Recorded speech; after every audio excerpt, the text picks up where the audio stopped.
بسم اللہ الرحمن الرحیم۔ السلام علیکم۔ یہ محلے کی ماسی پر بڑا منحصر ہے کہ وہ گلی گلی اور گھر گھر کسی کی کیا ہوا باندھتی ہے۔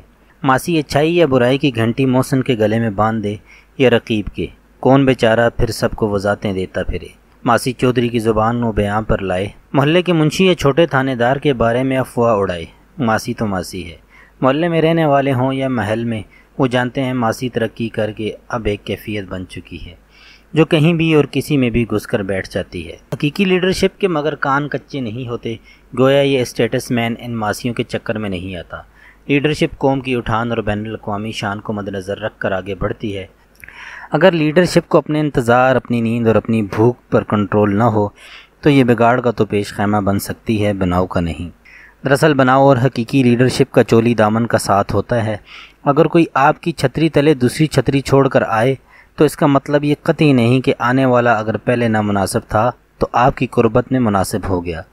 یہ بھی نہیں کہ آپ کی سیاسی منڈیر سے اڑ کر دوسری پر جائے تو لوٹا۔ چشم فلک گواہ ہے کہ 2018 کے بعد ملکی صورتحال گو مگو کی کیفیت سے باہر نہیں نکلی۔ یہ درست ہے کہ کرونا وبا نے اقتصادیات کی چولیں ہلا دیں، اور یہ بھی یاد رہے کہ صرف پاکستان کی نہیں ہلائیں، پورا عالم پریشان ہوا تھا، مگر وہ جو مضبوط تھے، جن کی معاشی حالت تگڑی تھی، ان کے ہاں مہنگائی ضرور ہوئی مگر ایکسپورٹ کے دریچے کھلے رہے۔ کسی قوم کی عظمت کا پتہ عام طور سے 4 باتوں سے چلتا ہے۔ نمبر 1، برآمدات کا عالم کیا ہے۔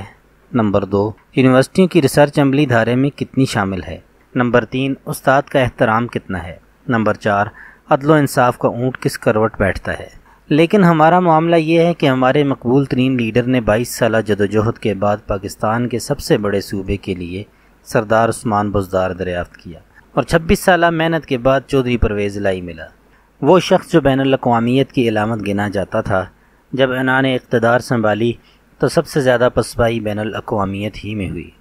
سعودیہ دور ہو گیا، ملائیشیا کو جی صدقے کہنے والا ملائیشیا سے دور ہو گیا، مودی کی انتخابی جیت کو جی آیا نو کہنے والے کو بھارت نے کشمیر کی خصوصی حیثیت ختم کر کے 370 اور 35A دفعات کو سبوتاژ کرنے کا تحفہ دیا۔ سی پیک اور چائنا تعلقات ٹھنڈے ہی نہیں ہوئے، فریز ہونے کی حد تک پہنچ گئے۔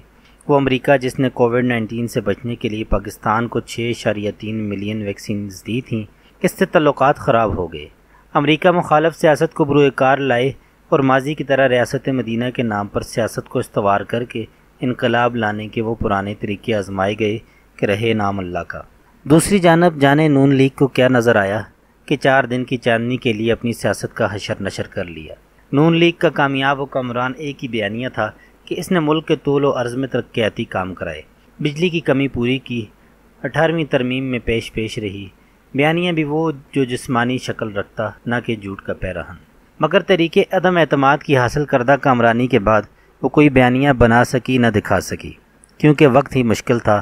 جو معیشت قدرے ٹھیک تھی، اسے 2019 کے IMF عمران حکومت کے معاہدے نے اپاہج کر دیا۔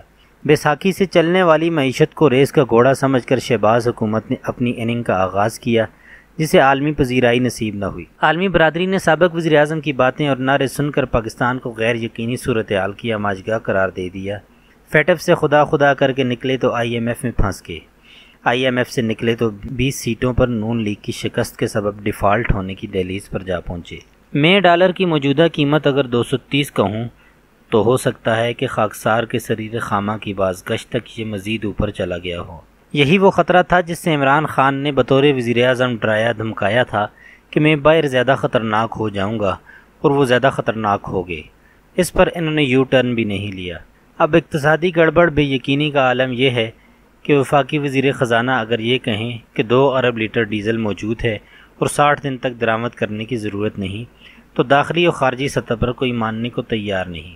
وفاقی وزیر کہہ رہا ہے کہ حکومت نے 3 ماہ کے دوران گردشی قرضے میں 214 ارب روپے کی کمی کی ہے، تو کوئی یقین ہی نہیں کر رہا۔